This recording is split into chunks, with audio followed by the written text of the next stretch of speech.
Good evening, I'm Ariane Kolb, Executive Director of the Merritt Parkway Conservancy.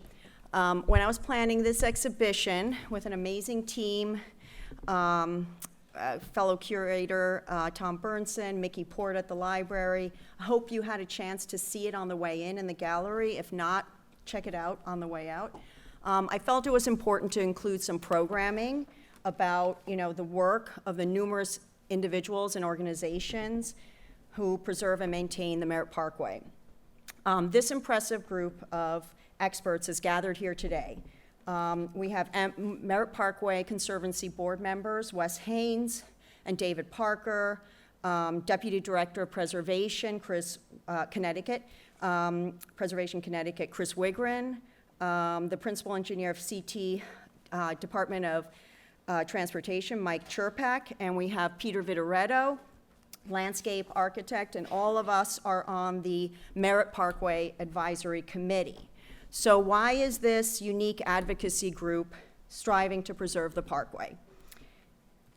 Many Connecticut residents and daily commuters don't realize the complexity of design and ingenuity that went into designing the Parkway and the complexity of stewarding this iconic roadway. The unique bridges, together with the bucolic landscape, creates a kind of state park that provides equitable access to beauty to over 25 million annual travelers. So that's about 70,000 per day. So I'm just going to give you a really quick, brief history because I want to jump into all these speakers. But it was designed and built in the 1930s, completed in 1940, and the Merritt Parkway was Connecticut's first divided lane limited access highway, hailed as the road of the future at the 1939 World's Fair, New York. It is one of America's most impressive achievements in 20th century public architecture, engineering, and landscape design, earning it recognition on the National Register of Historic Places and as a National Scenic Byway. Stretching 37.5 miles from Greenwich to Stratford, the Merritt Parkway was conceived by two young visionaries, the architect George Dunkelberger and the landscape designer Welthayer Chase. They joined forces to create a masterful and enduring monument to American motoring. The Parkway was mainly built to ease traffic. The main route connecting all the towns in Connecticut was the Route 1, the Boston Post Road. There was nothing at the time, so this is why the Merritt was created. There was a lot of thought put into it. It was created during the Great Depression, and so it was very, really important as helping to it gave over 2,000 people jobs, and it helped spur the growth of southern Connecticut. The 69 unique bridges on the Merritt were all designed by the Highway Department's architect, George Dunkelberger, and they represent a whole range of styles. There's no overall theme or program. Each bridge is an independent work of art, and most of them are in concrete, utilized in part as a cost-saving measure. Dunkelberger collaborated closely with the landscape designer Welthayer Chase, and he was inspired by the naturalistic landscape design in England and also by Frederick Law Olmsted. So from 1935 to 1942, Chase planned and supervised the planting of 22,000 trees and 40,000 shrubs, protecting as many existing trees as possible, fulfilling his vision that the road reflect the natural beauty of southern Connecticut. In 1935, the Parkway was named after Congressman Schuyler Merritt, a strong advocate for its construction. He is shown on the left. And at the groundbreaking ceremony in 1934, his words captured the Parkway's enduring vision and now serve as the Conservancy's mission. This great highway is not being constructed primarily for rapid transit, but for pleasant transit. This county is fortunate for having such beautiful backcountry, and it's our great duty to see that these beauties are preserved. So how many of you know about the Conservancy? Okay, some. Yep, that's kind of why we're here. So for 25 years, yes, it's our 25th anniversary, the Merritt Parkway Conservancy has advocated for a balance between the Parkway's functionality as a major thoroughfare and the preservation of this unique and treasured historic asset. Working in partnership with the Connecticut Department of Transportation, the Conservancy has served as steward and advocate on major initiatives including bridge and service restorations, landscape and vegetation management, and the Route 7 interchange. So now you're going to be hearing about some of these projects from all these experts. It really takes more than a village. Everyone here has been working together to safeguard this irreplaceable historic and cultural resource, with the common goal to ensure that our cherished Connecticut icon will continue to enrich our quality of life for generations to come. So preservation is not about living in the past or avoiding change. It's about embracing and applying enduring values toward a more beneficial and beautiful future. So now I'm going to introduce our first panelist, Christopher Wigren. Christopher Wigren is Deputy Director of Preservation Connecticut, which was established in 1975 to protect and promote buildings, sites, and landscapes that contribute to the heritage and vitality of Connecticut communities. He's the author of Connecticut Architecture, Stories of 100 Places, and serves on the Connecticut State Historic Preservation Review Board and the Merritt Parkway Advisory Committee. His research and projects include the listing of the Merritt Parkway on the National Register of Historic Places. Most recently, he coordinated a project with the Connecticut State Historic Preservation Office, SHPO, to document the heritage and works of the Olmsted Landscape Architecture firm in Connecticut. So, please welcome Chris.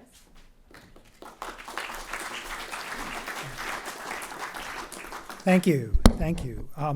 So we've got the history and the preservation and recognition efforts related to the Merritt really began in the 1970s. By then, the Parkway was 30 years old. It was beginning to show signs of wear and tear, plus the consequences of reduced maintenance, which had started declining almost from the minute the Parkway opened. We've lost a photograph here. We've got the Burr Street Bridge as it looked in about 1940, and just below it you should see a photo from 1990 showing cracked concrete and overgrown underbrush all around it. In 1974, the Department of Transportation started alterations along sections of the Parkway for reconstructed intersections with routes 8 and 25 in Trumbull, and began planning for rebuilding the intersection with Route 7, the new Super 7 that was planned in Norwalk to go all the way up to Danbury as a limited access highway. That elicited immediate concern, and in 1975, the Northwest Greenwich Association, a civic association from Greenwich, presented a nomination to the National Register of Historic Places for the Merritt Parkway. It got through approvals at the state level, and then the further progress was blocked by Governor Ella Grasso. At the request of the Department of Transportation, the then commissioner, James Shagrew, sent a memo saying that listing would hamper needed improvements and maintenance, even maintenance on the Parkway. So Ella pulled the nomination. It was not listed. Ironically, once it had been sort of determined that the Parkway seemed eligible for the National Register, the reviews then became required anyway, so that the listing could have gone ahead with no definite effect. After that, things stayed quiet for about another decade or so, and the late 1980s, again, widening proposals began to be put forward with various configurations, including building a mirror parkway on the southern half of the right-of-way. The right-of-way is much wider than the actual roadway, and the roadways sit on one half of it. This was originally planned so that they could build an additional roadway in the extra right-of-way space. Other versions that were being put forward would widen it in other ways. Elicited, again, a lot of very vocal opposition. It's noted, though, that the comments that seemed to make it into the newspapers seemed to focus mostly on the bridges. There's very little discussion of the landscape at this time. In 1990, the Connecticut Trust for Historic Preservation, it's the organization that's now called Preservation Connecticut, got involved with the Merritt. It's a statewide nonprofit chartered by the General Assembly as a private partner to the state government office for preservation. Preservation Connecticut Trust in 1990 initiated a new program, the most important threatened sites in Connecticut, imitating the National Trust's 11 most important threatened sites program as an attention-getting advocacy effort. And number one on the list in 1990 was the Merritt Parkway. As you can see on the left, that's from Connecticut Trust newsletter. Later that year, another issue of the newsletter carried several articles about the history and issues facing the Parkway. Also noted that with its 50th anniversary, it was eligible for listing on the National Register. So the Connecticut Trust managed to get a donation from Renee Anselmo of Greenwich and prepared a nomination to the National Register, a new nomination written by my colleague then, Catherine Lynn, and me. Whoa. What happened? There we go. Once again, the Department of Transportation opposed the nomination. This is early 1991, so Lowell Weicker was elected governor in 1990, took office at the beginning of 1991, brought in a new commissioner of transportation, Emil Frankel, who didn't have a transportation background, and so immediately was faced with this within the first couple of months of being in office, and so indicated opposition to the nomination, citing again the difficulties that it would make for maintenance and improvements. But over his objection, the Parkway was indeed listed on the National Register in April of 1991, and by then, having enough time to consider all the angles of it, that same month, the Department of Transportation announced that it would not widen the Parkway. That statement was reconfirmed in September at a conference that Connecticut Trust put on the Merritt Parkway 50 years later, discussing preservation issues related to the Parkway. With this policy change, not only was the department committed not to widen the Parkway, but it began actual planning for active affirmative preservation of the Parkway. In 1992, the department put together a working group to study preservation options for the Parkway. It included personnel from within the department as well as outside experts. Nancy Campbell, a trustee of the National Trust for Historic Preservation. Herbert S. Newman, an architect from New Haven. Siobhan Towers, a landscape architect also working in New Haven. And Jacqueline Salame, an architect and preservationist from Bridgeport. In 1993, this group published Merritt Parkway Design Guidelines, establishing basic policies for balancing safety and efficiency while maintaining historic character. This is important. As the guidelines say, the goal is to establish that the Parkway is a distinct type of roadway and should not necessarily receive the same type of treatment as Connecticut's expressways, particularly in the areas of design and landscaping. So this is the department saying, this is something different. This is not I-95. We're going to think about it differently. We're going to approach it differently. And that's made all the difference, really. The design guidelines were followed in 1994 by a landscape master plan, and 2002 by a bridge restoration guide. At the same time, the Historic American Engineering Record, a federal program, carried out a complete documentation of the Parkway with a very thorough written history, much more complete than we could put in the National Register nomination, photographs and measured drawings like the one you see on the right there. In 1995, this was recognized by an award from the National Trust for Historic Preservation to the Department of Transportation and the Connecticut Trust. And then there's, on the right there's Laura Clark from the Connecticut Trust presenting a certificate to Emil Frankel, the Commissioner of the Department of Transportation. The woman at the far right is Mary Beth Dema, who was Assistant Planning Director in the Bureau of Policy and Planning. And I didn't have a photograph of Peter Szabo, a Deputy Commissioner at DOT. Those were the three people within the department who really carried this change in policy forward and really turned the Parkway as from a priority of just moving cars to preserving this landscape and bridges as well. Since that time, there have been two main bodies responsible for overseeing and advocating for work on the Parkway. The first is the Merritt Parkway Advisory Committee, and actually a group that was already in existence, but it wasn't meeting very often and was reconfigured in 1994. It includes representatives from all the towns that the Parkway goes through, metropolitan planning organizations, the Federal Highway Administration, the state police, the American Institute of Architects, Connecticut chapter, the American Society of Landscape Architects, Connecticut chapter, the Connecticut Trust for Historic Preservation, the Connecticut State Historic Preservation Office, people from within DOT, and later the Merritt Parkway Conservancy as well.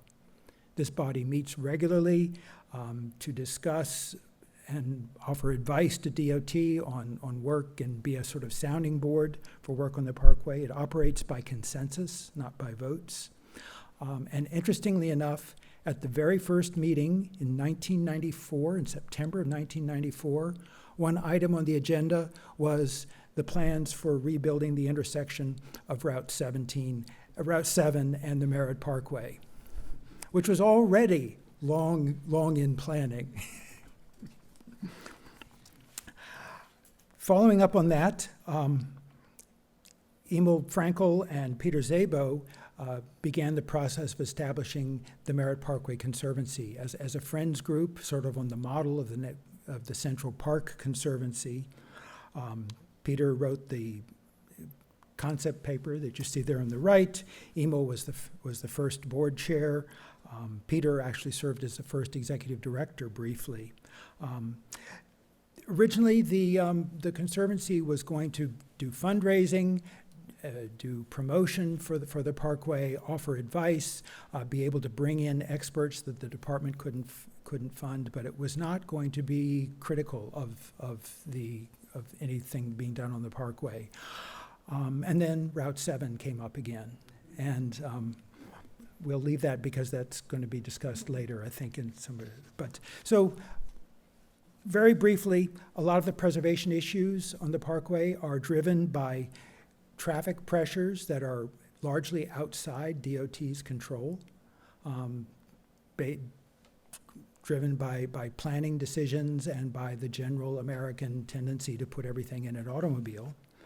And it's been a learning process for us lay people, learning how the department works, learning how roads are built, learning how safety concerns need to be addressed, and a learning process for the Department of Transportation. A lot of highway engineering is very formulaic. You know, if it has to be 13 feet and 2.5 inches wide, then you make it 13 feet, 2.5 inches wide. And if it's going to be 13 feet, 2 and 2.25 inches wide, then you've got to go through a whole process to get an exemption. And just changing the mindsets, changing the way of thinking about it for people who largely were very enthusiastic about the Parkway, but it was just an educational process. And it's been really exciting to see that happen for the last 30-some years. Thanks, Chris. Thank you. Okay, now I'm going to introduce Wes Haynes. He's had a long career in historic preservation, including senior staff positions with the Connecticut Trust for Historic Preservation, New York Landmarks Conservancy, Preservation League of New York State, and New Jersey Historic Trust. He was my predecessor, executive director of the Merritt Parkway Conservancy from 2018 to 2023, and he is luckily, thankfully, still on the executive board. He has worked on the restorations of New York Central Park, the New York State Capitol in Albany, and several Adirondack Great Camps, and directed a survey of 1,500 historic mills for the Connecticut Trust. A Stamford native, Wes has taught historic preservation at Parsons School of Design, Rensselaer Polytechnic, Brooklyn High School for the Arts, and currently serves as a board member of the Pequot Library, and is a preservation advisor to many groups, Stanford's First Presbyterian Church, New Canaan Preservation Alliance, and serves so many organizations, too many to list, but let's get down to it and hear from Wes.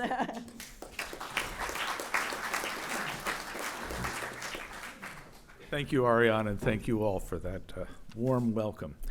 I'm going to talk about my favorite part of the Parkway, which are the bridges. I really got the cherry on the top of the cake tonight. And the bridges are really, were an important part of the whole concept. The Merritt and Pennsylvania Turnpike were the two earliest limited access roads with, that divided traffic, local traffic from the through traffic on the thoroughfare. So bridges were essential to that, just as they had been, if you've ever walked the Regent's Canal in London, the separation of water traffic from street traffic.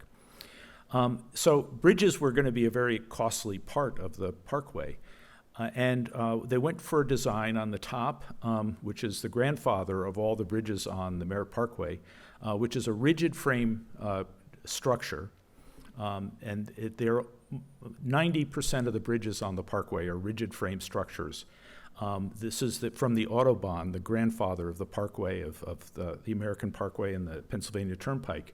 It's basically abutments on either side of the roadway with a span of steel that is lightly curved, gently curved. It gets narrower towards the center. So it acts like an arch in structure. And for the Parkway, for the Autobahn, it was left in a sort of a modernistic presentation with the steel exposed. With the Parkway, we embedded most of those arches within concrete. So the concrete over the Parkway is not always completely structural. The actual span is carried by these metal arches. Now, in the middle here, is one of the last bridges put on the Parkway, which look more like the Autobahn bridges at Clinton Avenue in Westport, and I'll talk about that in a little bit. But most of them look like the Newfield Avenue in Stamford underpass on the bottom. So that the concrete there is there for really artistic purposes to make them look more like they were built from stone. Which button do I hit here? Do I hit This guy here. this one? Okay, thank you. And unlike, there's a rumor going around that the bridges were designed by 67 different architects on a late night, all night party at Yale University in the architecture school, but that's not true. They look very different from one another, and they all came out of the noodle of the guy up on the upper right, George Dunkelberger. George was born in Camden, New Jersey, in 1891, just before the beginning of the City Beautiful movement, and graduated from Camden High School. But at the same time he was graduating from school, he had already demonstrated some artistic ability. He was responsible for all the drawings for the big celebration at his graduation, and he was already enrolled at Drexel Institute, which was, it wasn't the Drexel we know today, which is a lot of engineering. It was very practical trades at that point, hands-on stuff.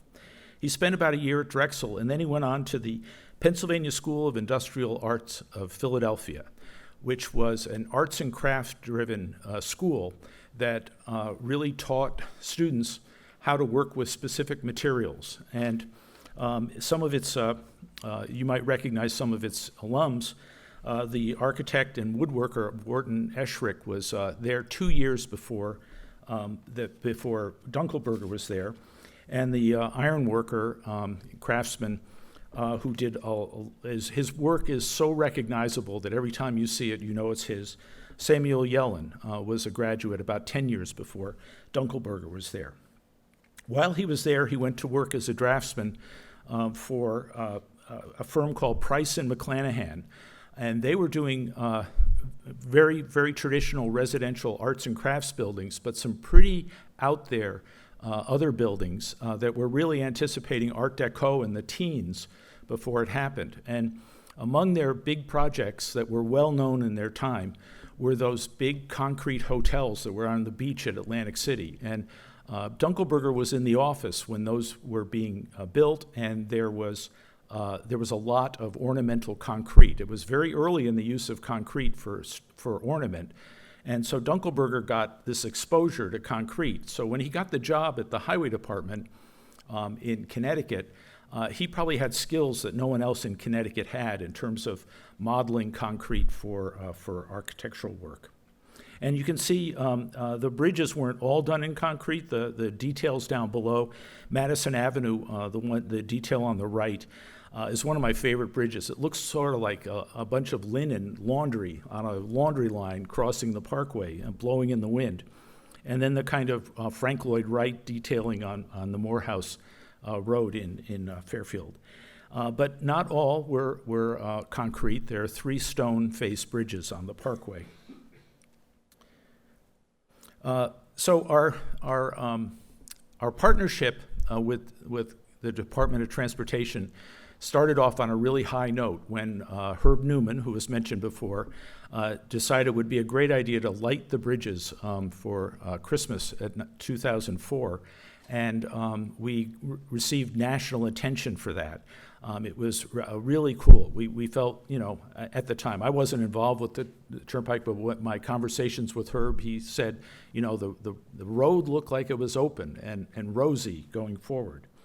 So our relationship with DOT started off on a high note with a bridge, but then it started out, it really hit its sort of nadir when the Department of Transportation decided to go through with Route 7 without consulting the Merritt Parkway Advisory Committee and started demolishing the Main Avenue Bridge in Norwalk. We had the rights under the Federal National Historic Preservation Act to stop DOT from demolition under Section 106 of the Act. We took the commissioner to court. The judge ruled in our favor and basically said, you guys have to solve this. Conservancy, DOT, go away, come up with an alternative design for the interchange. So this was what the original plan was. It was a pretty typical 1970s, as Chris described, interchange that was being built in the 2000s with a lot of flyover ramps, and it would really kind of just destroy the whole feeling of the parkway at that place.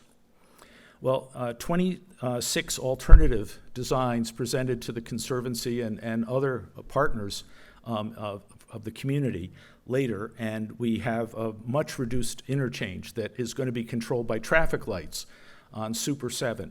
So instead of all the flyovers, you just get off like you would any parkway, any highway, and you come to a T intersection and you'll sit at a light. Some of the traffic will have free entry off of the parkway, but if you're taking a left-hand turn off the parkway, you will hit a light. This seems to be a really reasonable design. It was run through the mill of all sorts of design standards and safety requirements, and it meets them all. So I just want to talk very briefly about some of the rehabs that we've done on the parkway. Newtown Turnpike was it wasn't a scheduled repair for this building, but it happened during the time that we were working in that part of the parkway. It was a concrete-faced bridge that chunk fell off one night, and DOT sent the maintenance crew out immediately to basically put plywood over the entire bridge. Now, this isn't what standard preservation protocol would have called for. It would have called for netting the damaged area or the whole bridge so you could see what's going on. But this required driving basically connections into the bridge and destroying the entire face of the bridge over the Parkway. When DOT said that they were going to rebuild it, they announced that they were definitely going to use form liner stone, which is a kind of a precast material that you see all over transportation work in Connecticut. A really typical example of it is on the left. It's like, it may look like stone, but it's set in panels, so it doesn't look like it's a natural material at all.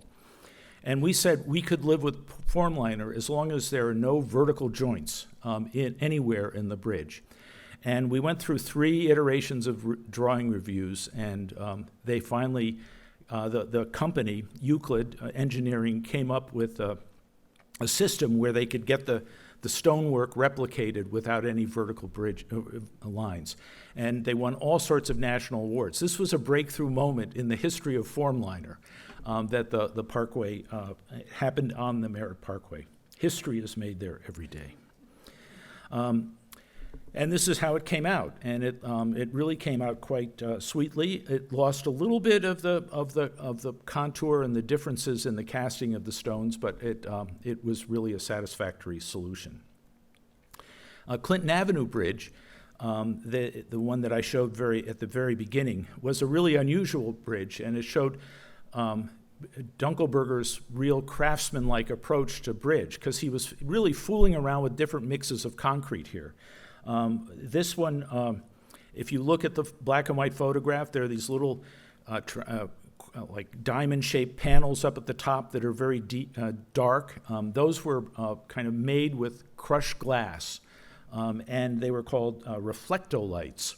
And they did pick up a little bit of sparkle with headlights, but they weren't there for a safety reason. They were just there for aesthetic effect.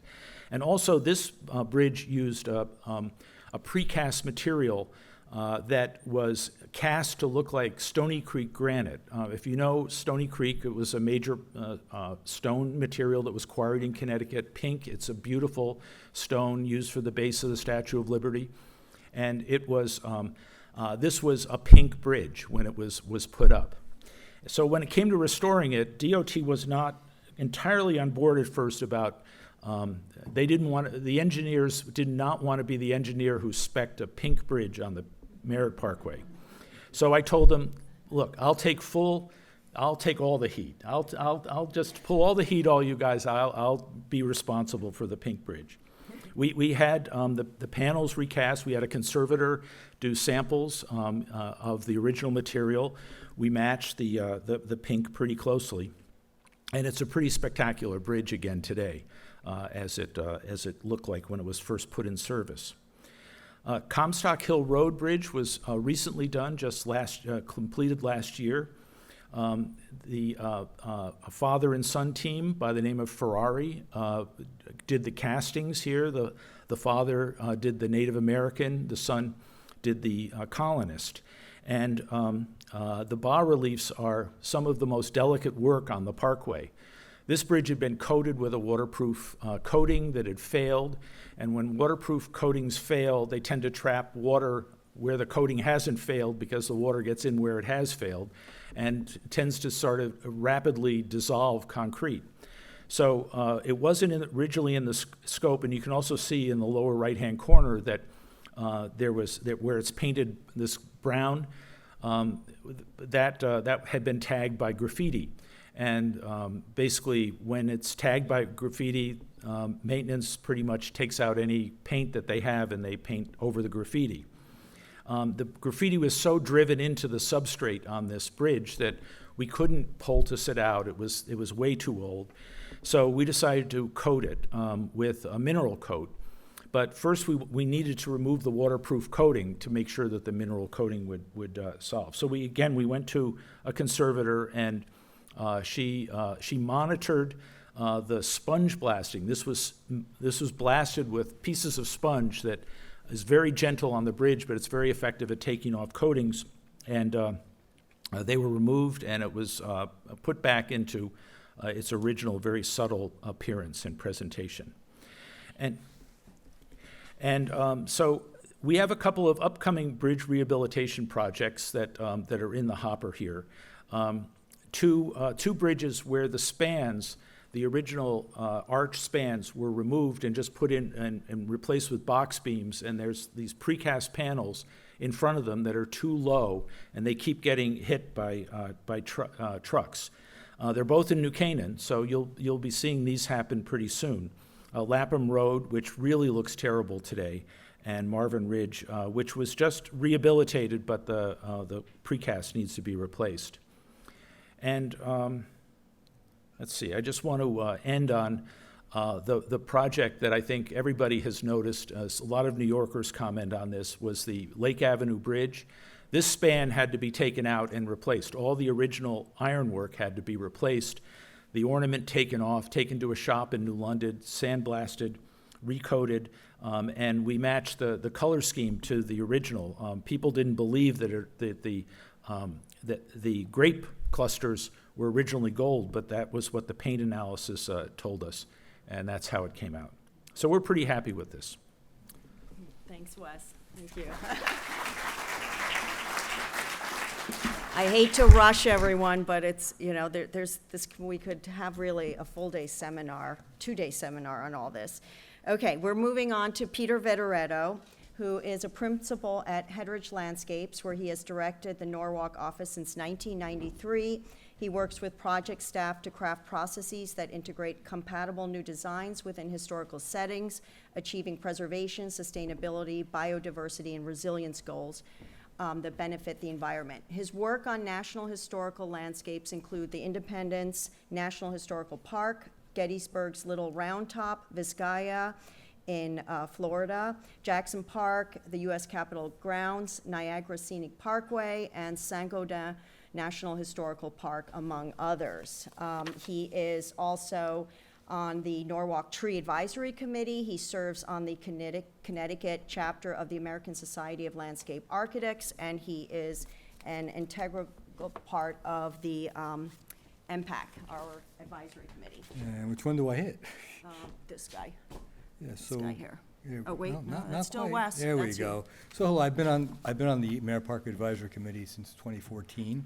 Been there a while, so I know these guys fairly well. And tonight I want to talk to you about a couple things, really get you to understand what quantifies or what we use to define landscape character. Because most people think of landscape as simply trees. That's not the case here. And secondly, we'll go into some issues on looking at what we've done and how we've used the sort of guidelines for landscape character to affect projects and work. To start with, what is a parkway? The early parkways were really, designed to take sort of urban and suburban community people to the green spaces within the cities and communities. And they're usually tree-lined boulevards. They're covered with turf. They often had pedestrian walkways. We see these parkways in Louisville, Buffalo, Boston, certainly. And there was about separation also of pedestrians versus vehicles. So we saw that in the early 19th century. As we move into the 20th century, parkways, changed a little bit, and it's about shared common, features. You start to see curvilinear alignments. You start to see the introduction of the architectural elements, which you've talked about with Wes, and you'll hear more from David. And then you see a great deal of the introduction of recreational areas. They are parkways. Park is in the word. So it's important to understand they're experiences. But as we move towards the sort of more freely flowing traffic, there's less involvement with the pedestrians actually walking the parkways. So they really do have, sort of this engagement with people and experience it within the landscape. The Merritt Parkway itself differs a little bit from our adjacent communities because it cuts through the coast of Connecticut, which is sort of oriented by the glacier pullback. So it really cuts across the ridges, whereas like the Bronx River Parkway really goes along floodplains.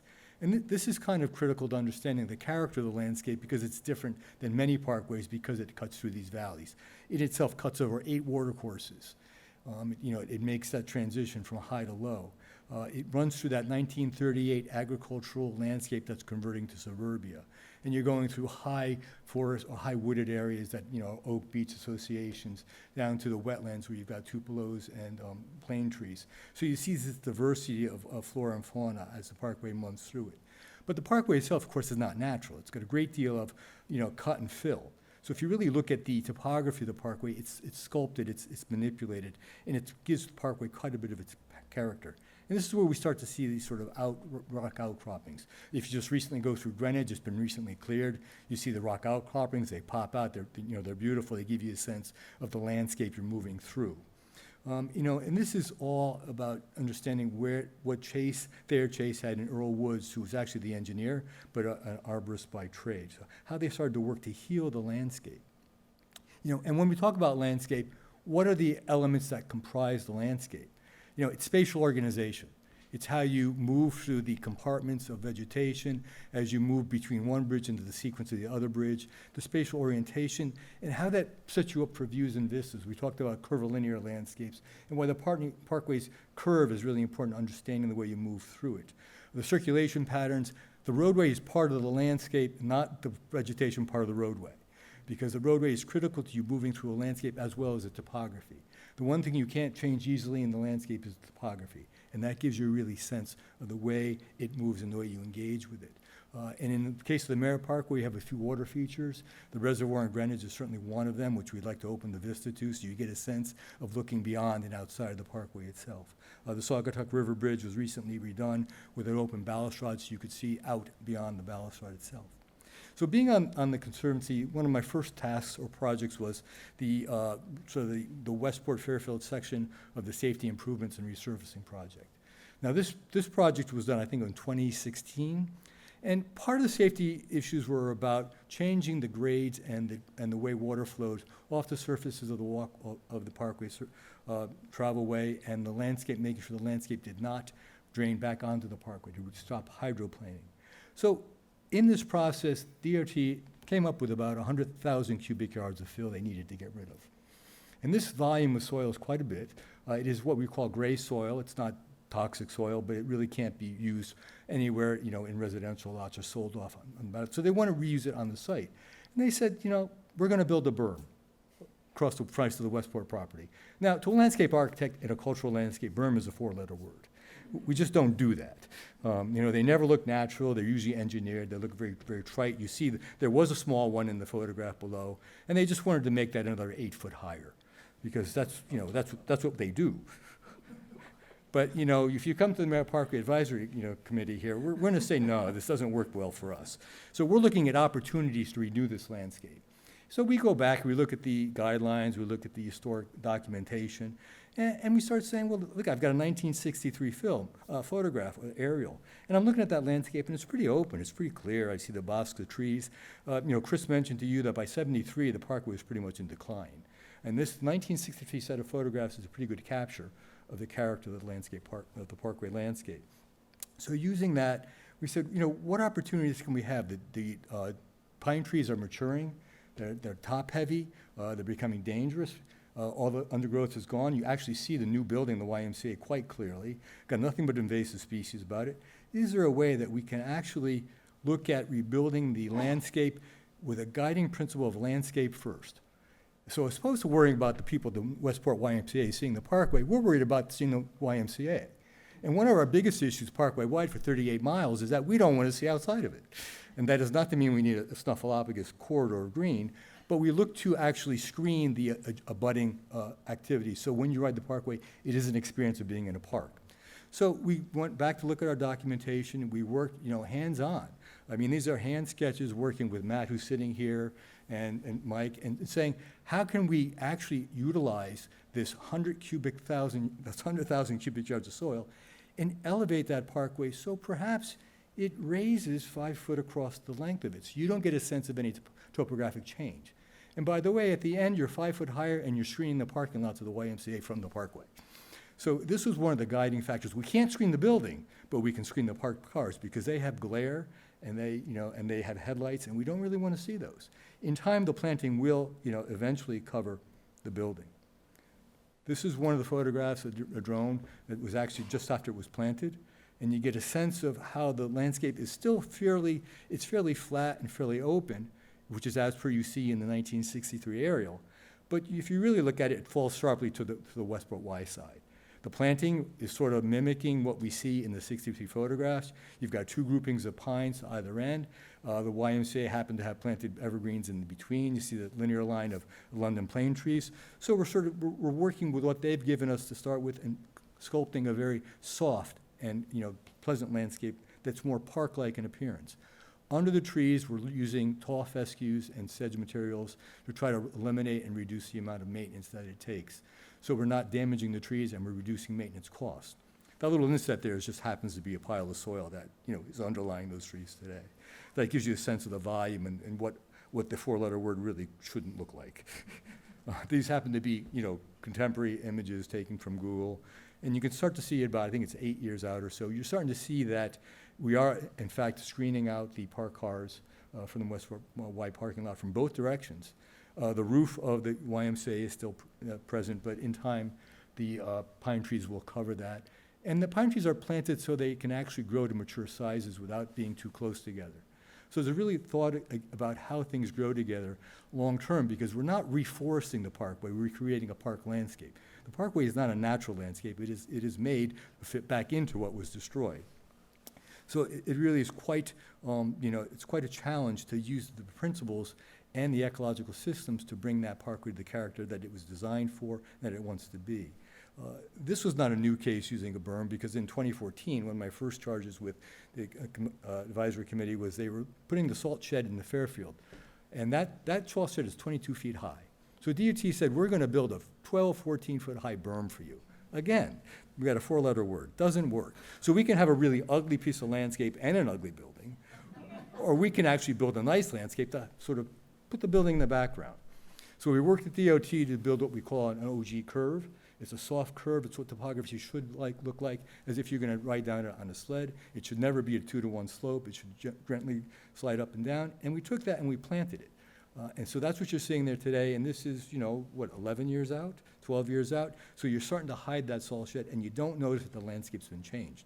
In the right-hand side of that photograph, what you're really seeing also is a detention basin.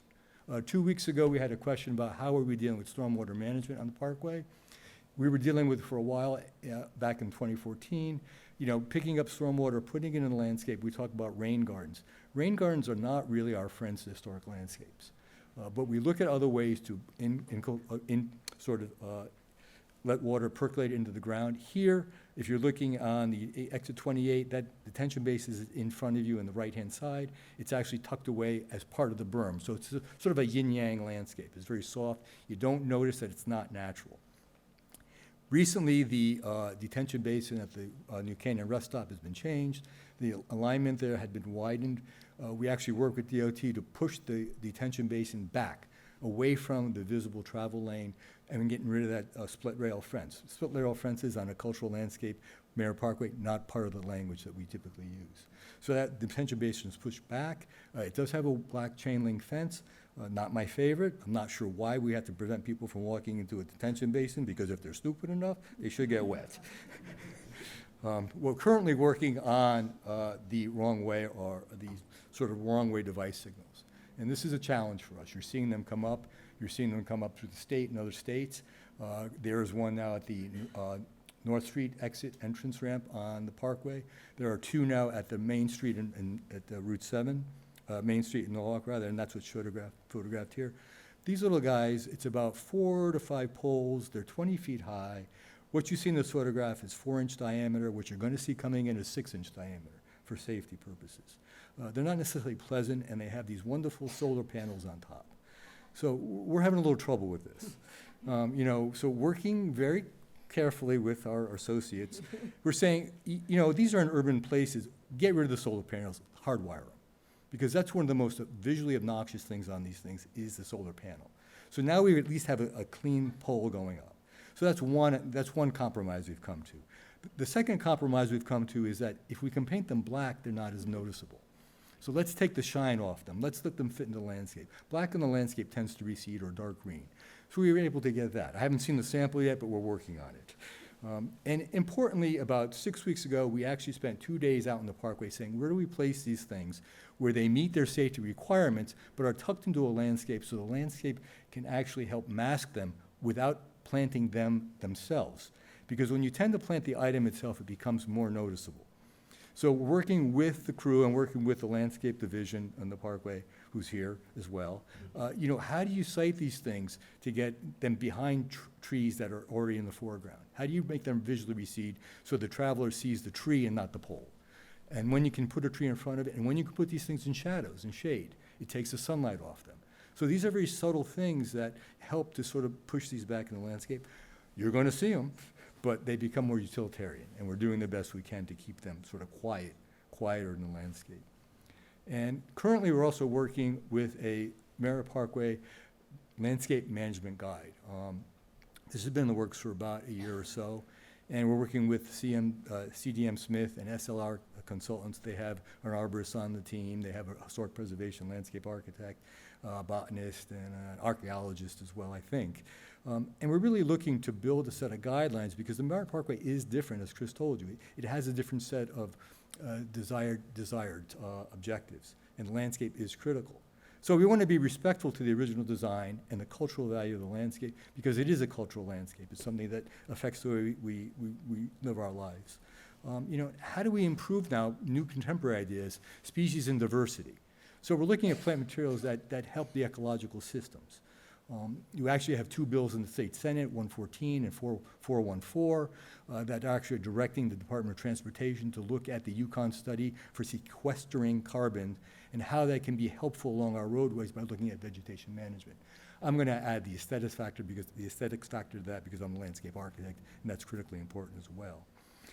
And then how do we incorporate management and care in these guidelines? Because we can talk about what they should be, but we got to get Don out there with his machinery, and he's got to know how to maintain it. And if he can't maintain it, it's going to look like 1972 all over again. So part of that management process is understanding that the Parkway is not a natural landscape, and it has cyclic cycles. We're already well aware that having the safety improvements projects run sequentially for, 20 years? We already have a sequence of trees that have aged over time. Using the management guide, when the trees get too big and they get dangerous, to take them out and replace them, so that it's not a wholesale renewal like we've seen with the recent clear cutting in response to the hazardous pines, but we're starting to see a way of understanding that the Parkway evolves and the vegetation should change out. And we are currently looking at using more of the sedges, like in Jackson Park in Chicago, we've done sedge meadows. These are not flowering meadows. These are quieter. These are more in line with the sort of green turf of a park and parkway. But we can add things such as clover and small flowering materials that don't quantify it as a meadow, but something that can be managed and cut twice a year, perhaps. We're seeing it at the U.S. Capitol building. We're seeing use of forbs and tall fescues as a way of maintaining and looking at grass management into the future. Now, what we have to do is we have to take the labor and the management costs for cutting grass and putting it into the horticultural costs. And that's where we're going to keep pushing Mike here to keep moving in that direction. So that's where we're headed. So I think I've said enough for the moment, and I'll turn the floor back to We need Marianne. a whole landscape, I think, session. We'll have to do another landscape session. Always amazing. Okay. Actually, I'm going to jump ahead. Okay, we're going to, now I'd like to introduce Mike Chirpek, who everybody has been talking about. DOT is coming up all the time, our main collaborator. So Mike serves as the principal engineer of the local roads group at the Connecticut Department of Transportation. He's the highway technical advisor for our advisory committee. In 2007, he obtained his civil engineering degree, and he right away went to the highway design unit at DOT. He spent 14 years with the design unit, where his primary responsibility was plan development for a variety of highway projects, eventually going from designer to project manager before taking on his current role in local roads. During that time, Mike was involved with several projects on the Merritt Parkway, ranging from major corridor improvements in Stamford, New Canaan, Westport, and Fairfield, as well as playing a key role in the development of bridge improvements such as Lake Avenue in Greenwich. He also leads the team working on the Merritt Parkway multi-use trail feasibility study, and in addition to the advisory committee, he serves on a variety of committees and panels at DOT, including Transportation Research Liaison Committee, Consultant Selection, and Local Programs Peer Exchange. So here, please welcome him.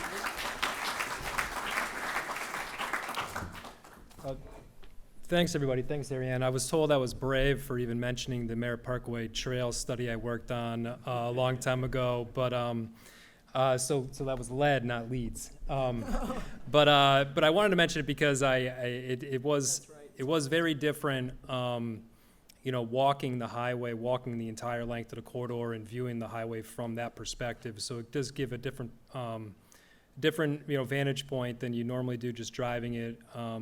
So it just definitely helped me, just understand the highway, and then working with all the people, working with the people up here on the stage at the Conservancy meeting, Ariane, and even I see some familiar faces out here too. So it really is great to be here.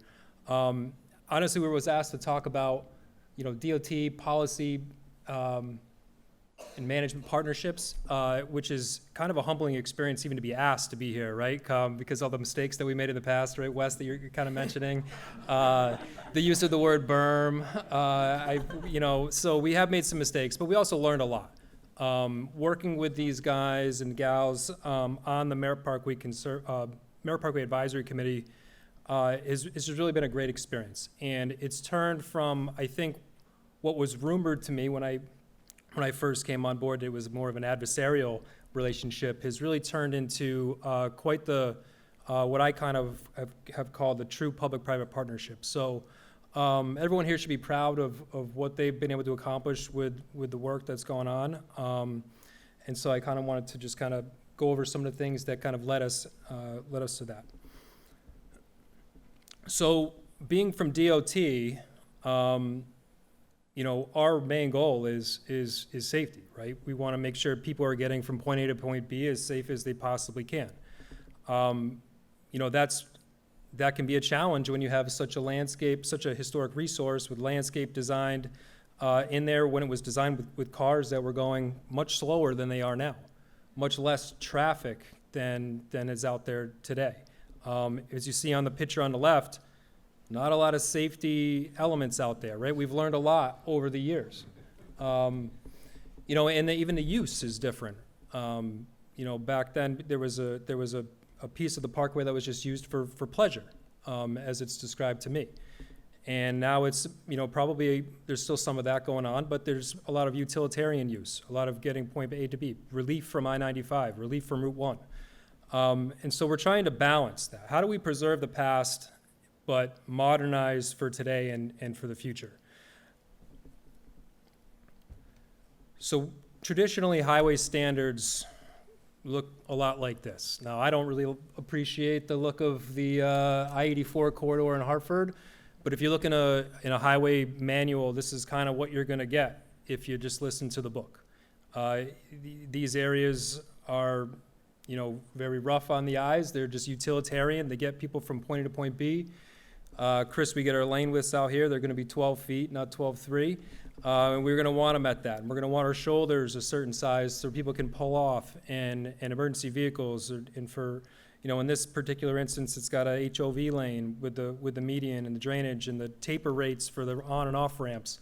So there's a lot that goes into it. And that's what makes working in and along the Merritt Parkway so challenging from an engineering perspective, is because it really requires balance. It requires balance from what was, right, where we have that park-like setting with no protection for trees in the median. We know now that it's not safe to hit a tree or plant a tree completely in the median without any kind of protection when you're going as fast as people are going out there. And so we've made some mistakes along the way where these 1970s improvements we talked about,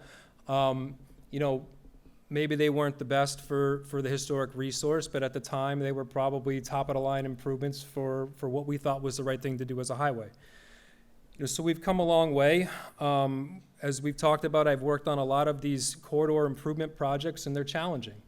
We don't have 12-foot lanes in a lot of areas out here on the Merritt Parkway. We've made decisions, conscious decisions, to try to limit our impact to the landscape, to the bridges, in order to try to preserve what we have out there, to not widen the roads, to not widen the shoulders more than we need to. In this particular picture, we have concrete barrier that's been installed. We try to limit the use of concrete barrier because it's not very fun to hit concrete barrier with your car. It doesn't move, it causes damage. The guide rail does have some deflection, so it bounces a little bit when you hit it, and it also enables us to plant the center median as it was originally intended. So we try to maximize those areas wherever we possibly can.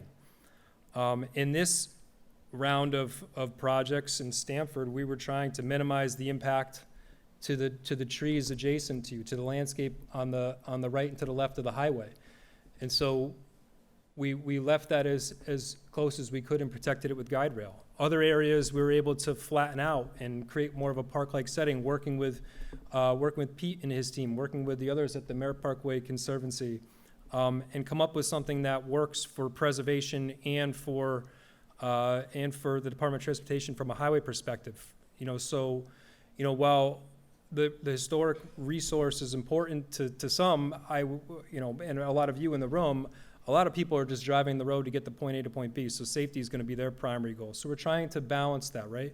And I think that, working with everyone on the Merritt Parkway Advisory Committee, which I've been fortunate enough to be a part of for a long time, it's really been great, because what we've been able to do is get all the different perspectives from the different groups. We've got the preservation kind of side of things. We've got the advocacy side of things. We've got the technical experts from a bridge or a highway or a traffic perspective of what's necessary. There's the local municipalities are all represented, and they can kind of talk about what's going on, what are their needs, what are their concerns. One of the bigger issues I heard a lot tonight, and I wasn't surprised to hear it, was maintenance. Maintaining this historic resource is tough. Dollars are high. It causes safety concerns when they're out there mowing. And so what we're trying to do, working with the engineers at DOT, with the maintenance crews, and then the preservation and advocacy groups, is trying to find that right balance between everything, so we can have the limited disruptions out there, people can continue to move, but still being responsible to the resource that we have. Some of the documents that I have here have already been kind of mentioned, but one of the more prominent ones that I always point to, and it's sometimes hard to find, but we share it around as often as we can, is the policy statement that's up here on the top left, and that's the one I think that, Chris, you mentioned briefly, but that's the actual statement that basically says, the Parkway is special and needs to be treated different than any other roadway because of its significance. And then, Chris, I believe you also mentioned the 3 documents that we use as guidance for the highway and maintenance, general maintenance, the landscape, and the bridges. And then Pete mentioned really a 4th document that is in development, which is how are we going to maintain, this living infrastructure, the landscape out there as part of this resource, as we continue, because it's something that, when it was built, it was like, oh, great, but there was no real plans in place for how to maintain that. We've been fortunate, as Pete said, that we've been able to kind of attack that through the corridor improvement projects that are coming to an end. I think the last bigger section is the Norwalk section that Wes mentioned to get through, and then we don't want it to last, sit out there for 30 years unmaintained, right? And it's challenging. It's budget. The budgets are always looked at and cut, and maintenance for the Parkway is something that I think that we need to, as a group, for the advocacy groups, the preservation groups, it's something that needs to be on the fronts of your minds when you're talking about what can we do to improve and maintain this resource moving forward, is those line items, those budgets, to continue to maintain it so it doesn't get out of hand and grow past maturity like it had. Some of the things that I wanted to thank Ariane and Wes and everybody was really, we've been able to work together on the advisory committee to really create a sense of trust amongst one another. We've done it by listening. I've learned a lot from I haven't worked with Ariane as much, but with Wes and Pete and Chris and David, what's important from a preservation perspective. We don't take a class or have much about historic preservation. So it's kind of learning it on the fly. And then, as we're listening to each other, we're teaching them also about highway standards and what's necessary to try to keep the public as safe as possible when we're out there. So, now my role and others from DOT on the advisory committee, we're constantly, teaching our colleagues that are doing the design of these things as to what's really important for preservation and vice versa. So it's definitely interesting. And what's enabled us to do is we understand each other's role. I understand the role of a preservation or an advocacy group, right? That's what their role is. They're there on the committee to advocate on behalf of the resource. Our traffic guys are there to advocate on behalf of what's best to do with traffic, and we've got to collectively try to figure out what's the best to do for the highway. That's what the policy tells us to do, and that's kind of what we've been up to. We've also found a lot of win-wins out here. So Pete really showed one I like to talk about is the win-win for that landscape. We have an issue. We kind of talk about it together and find a good solution, and that was one where we had a lot of dirt we needed to use on DOT property, and we found a great way to use it. So we're looking for more of those. I did see that, Wes, you did have a slide about the bridge lighting. I think that's a win-win for DOT and for the state of Connecticut, really. So we're working together to try to do some things like that to, how is it a win for Connecticut DOT? Well, there's no lighting on the Merritt Parkway itself. So, there it is. And so there's no lighting on the Merritt Parkway, so which if you have lighting, it's better for driving at night, right? No lighting, it's less. You just rely on your headlights. And one of the things that's been kind of plaguing these bridges, and we've been working on together, is bridge strikes. So trucks getting onto the highway. So one of the things DOT is looking at says, all right, well, if we can light bridges, are they more, seen at night? If the bridge strikes are happening at night, so it's something that we're working on. We're looking at possibly doing a pilot project to get something like this done. Like Wes said, it had been done in the past, and so actually I think we got a meeting next week about this. So hopefully it's something that we can move forward. Yeah, so that's something I wasn't expecting to talk about, but yeah. So I want to, I was ready for it. But I just really want to thank the Merritt Parkway Conservancy and everybody for even inviting us. I think that's it really just shows progress. So that's all I got. Thank you. Thanks so much, Mike. It's been wonderful. I got to say, it's been wonderful working with you. It's really, truly a wonderful partnership. So now, last but not least, we're running a little over time, but we might not have a lot of time for questions tonight, but that's okay. This has been I'm sure, so insightful and educational. All right, so now I'm going to introduce David Scott Parker. He's got a special setup, so I'll introduce him while he's setting up. He's the vice president of the Merritt Parkway Conservancy. He's been on this board for a while. He's also a trustee of the National Trust for Historic Preservation. He's been on that since 2020. He's a practicing preservation architect and a principal of a 20-member multifaceted firm with broad experience working on saving significant historic buildings.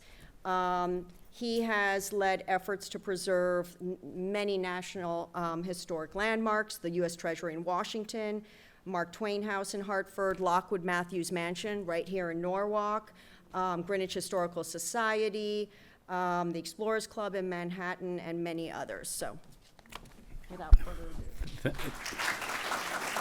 Thank you, Ariane, and thank you all for coming this evening. We've been talking a lot about roads and about bridges and about the landscape of the Parkway, and also about this iterative relationship between the Department of Transportation and all of the concerns and entities we've been talking about. The Parkway is on the National Register and is protected by the Preservation Act of 1966. A very new and unexpected threat came up in 2009. And what happened at that time was that the state of Connecticut entered into a 35-year lease with a private investor who was given the concession license for all of the service areas on I-95 and on the Merritt Parkway. So that was a new kind of wrinkle, which I'll talk just very briefly about. So the Parkway, of course, is almost 38 miles long, and its original plan, besides being a parkway, it needed to accommodate travelers both in terms of rest areas, but also in terms of gas. And so there are 6 service areas on the Merritt. In Fairfield, 2 in New Canaan, and 2 in Greenwich. These service areas were built between 1940 and 1941. They were designed by the same architect who did the bridges, George Dunkelberger, to add a touch of New England architecture appropriate to the Connecticut countryside. These charming, understated structures were threatened with demolition starting in 2009 and replacement after this concession lease was given to a private developer. The reason what I would explain about that is that the Preservation Act of 1966 automatically makes things that are on the National Register that are receiving federal or state funding subject to review, not private funding. And there are other things going on in the country right now that you might kind of keep that in mind. In any event, the lease that these were part of, as I noted, included all the service areas on I-95 and similar structures to this, and the unwelcome signage that you see in this photo were proposed for the Merritt Parkway. At this point, the Merritt Parkway Conservancy stepped forward, and with the support of Connecticut DOT and the cooperation of the developer, and I have to give them really enormous credit. There was some tension, but they went along with this, and so kudos to them. So a plan was initiated to save and resuscitate the Merritt stations so that they would not look like that. The New Canaan service area is the oldest service area on the Merritt, whose design was different than others that were constructed subsequently. And on this, besides the bay window, which is no longer there, what is still there, though, of course, the octagonal windows. These buildings in New Canaan were made of antique brick. So the next time you stop there, look at the brick. But also, of course, the iconic rooftop clock.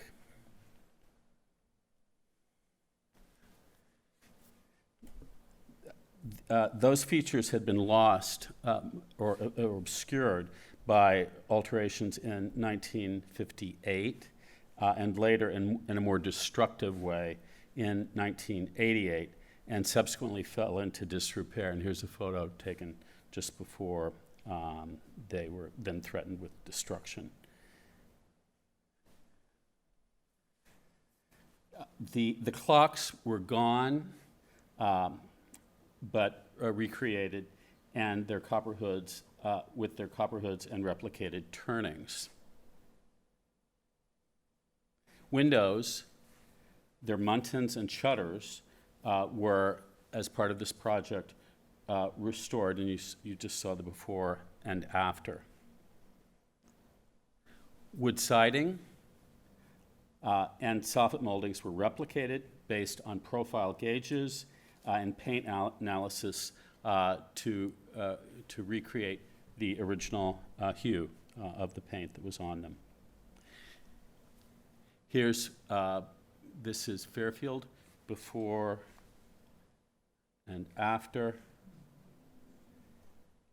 Here's Greenwich before and after the work that we helped shepherd, and Canaan before, after. Part of this, so much of preservation, and Chris could go on endlessly, as could Wes. So much of preservation doesn't show. So, and if you're successful when it's done, people look and say, "What did you do?" And that's sort of, that in some ways the point. These projects involved, besides paint analysis, mortar analysis, matching the slate, matching the brick, and also what we did at each of these 6 stations was we carefully analyzed the site planning. And so before before we were sort of focusing on the buildings themselves, we were looking at how the vehicles would move through. And what we didn't want was for the fuel canopies, which actually are required by code, by the way, we didn't want them to be in front of and obscuring the buildings. And so in 4 of the, actually in 5 of the 6 cases, we were able to relocate the fuel canopy and then to direct the flow of traffic for ease, and you'll notice how they're actually angled and you can drive through them. And so all of that was looked at very carefully while we were also considering how to maximize the parking for each of the service areas. In that regard, what I would I'd like to give a huge credit to Herb Newman for the design of the fuel canopies, which is something we sort of take for granted. But the subtleties of those designs are really, it's remarkable. Notice next time you're there refueling, and then next time you're on I-95, there's a huge, it's subtle, but it's a huge difference. And then finally, a huge shout out to Dee Winokur and Peter Malkin, who really have been in the background and who had a lot to do with the Conservancy and what it is today. Thank you.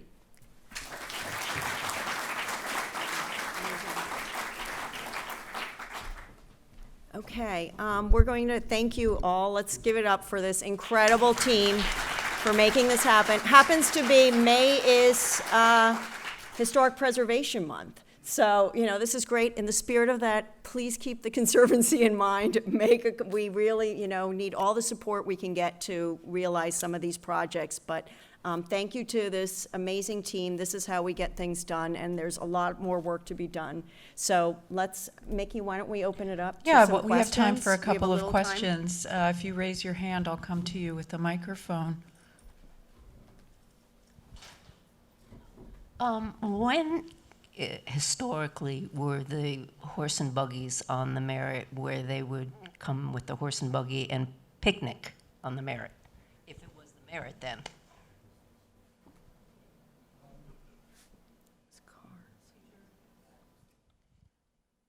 It's just a switch you flip up to on. Yeah, there you go. Okay.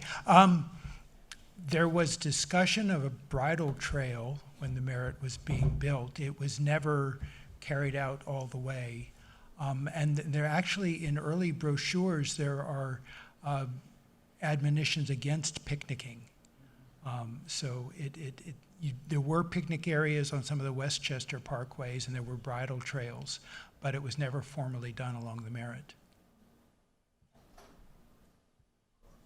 Anybody else?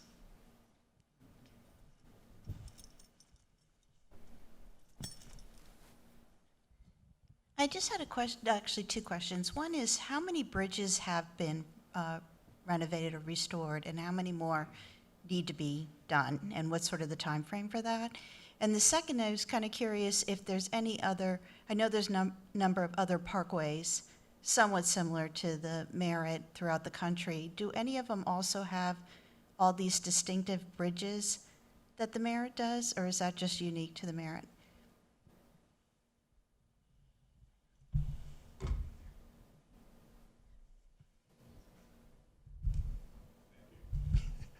Yes. So all of the bridges had in the corridor rehabilitation project that just wrapped up, it was about 25 years, they were all touched in some way. And a lot of the repairs were driven by the safety division of DOT to make sure that the spans were in good shape and everything. Not all the cosmetic work was done. So there's a lot of, some of the bridges that were cosmetically improved 25 years ago need to be revisited now. So one of the projects that Ariane and I are starting on is a survey of the cosmetic needs of it, because the Conservancy isn't, as Mike mentioned, we're the sort of the missing third leg of the stool. DOT it's their purview of safety and efficiency, but the Parkway was built at a time when there was a movement called the Good Roads Movement, which also included beauty. And so that's really what we do. So we're going to essentially inventory the needs of the bridges and come back and keep that on file and remind our friends at DOT. And I'm sure Mike will be very receptive to that. Of course, of course. And of some of the work that we weren't able to do during the corridor rehabilitation work. Well, DOT you do regular surveys of Yeah. the bridges, looking at whether or not, looking at safety issues, everything. right. And so we kind of try and combine it, because of course, it's a lot of work to plan out. So it kind of happens, right, that these bridges need restoration, or at least rehabilitation, and so then we jump in, like with this one, they're saying, okay, we're gonna fix this bridge, there's a leak, or it's been damaged by all the truck collisions. We then come in and we say, okay, let's work together, let's bring in our conservators. And so it kind of goes project by, but they see kind of the need, but DOT is definitely regularly surveying Yeah. all the bridges and Yeah, looking at the So safety. just to kind of answer your question, I don't know the number of bridges that have been done or need to be done and what their schedules are. But what I do know is that we're going to, we do routine inspections. And so the routine inspections will be on a condition rating. If they fall below some kind of a threshold, they'll inspect them more and more. When they do say that project is necessary, any work on the Merritt Parkway goes through the Merritt Parkway Advisory Committee. It's like the clearinghouse for what's going to be done. That includes the scope of work. So this whole team plus everybody else on the committee would have an opportunity to review what the scope of work is, and suggestions like what Wes is saying, as if we could do some cosmetic improvements too, or sins of our past, that we try to include those, whenever it makes sense. And they're not all sins of DOT's past. I just want to make that clear. It's sins of weathering and traffic hits by the trucks, too.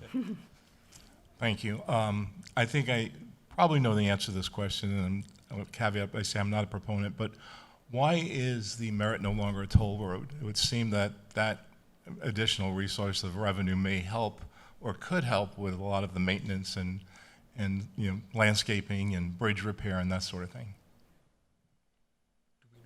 Historic perspective, There were crashes, right? Yeah, there were crashes at toll plazas in the 1980s, and the decision was made that the funding wasn't that great, and that it was in the interest of public safety to take the tolls off.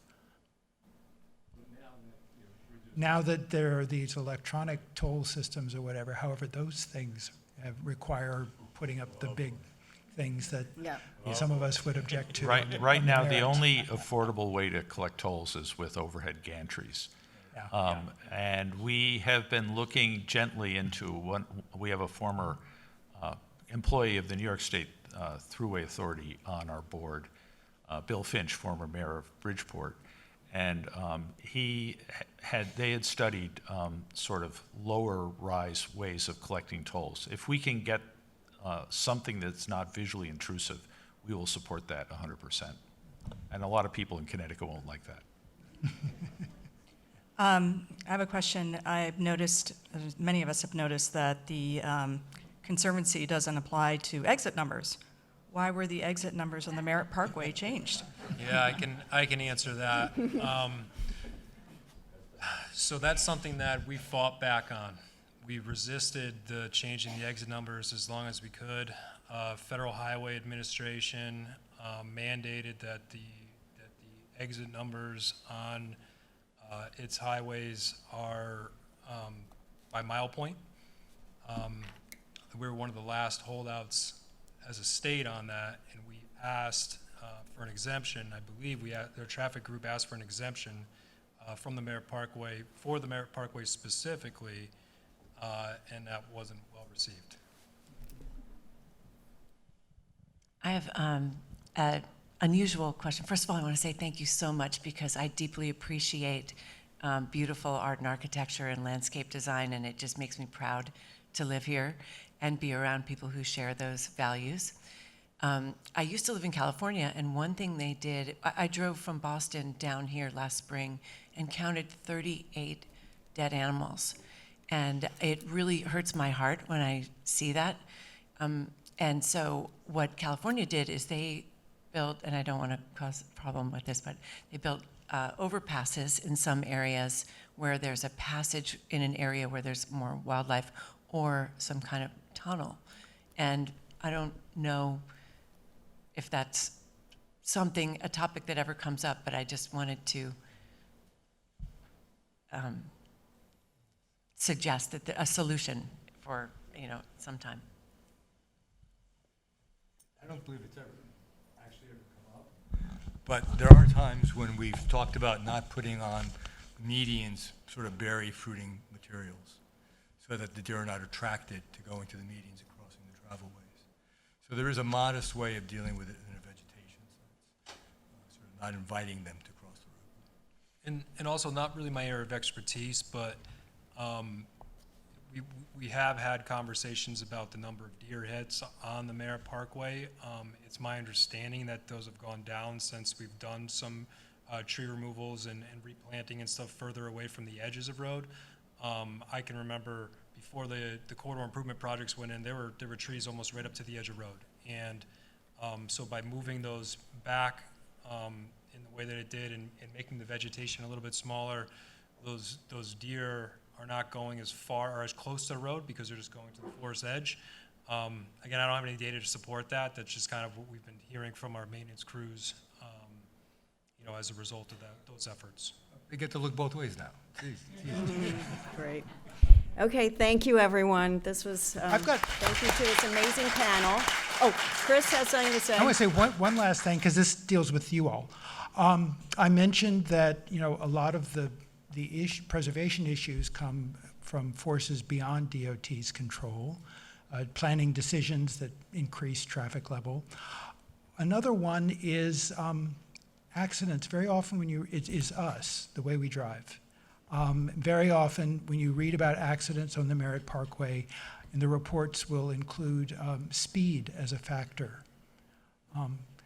And so DOT is left to pick up the pieces and try and protect us from ourselves. But, how many of you love the Merritt Parkway? How many of you are willing to drive the speed limit to make it a little bit safer? Keep that in mind. Thank you. Thank you.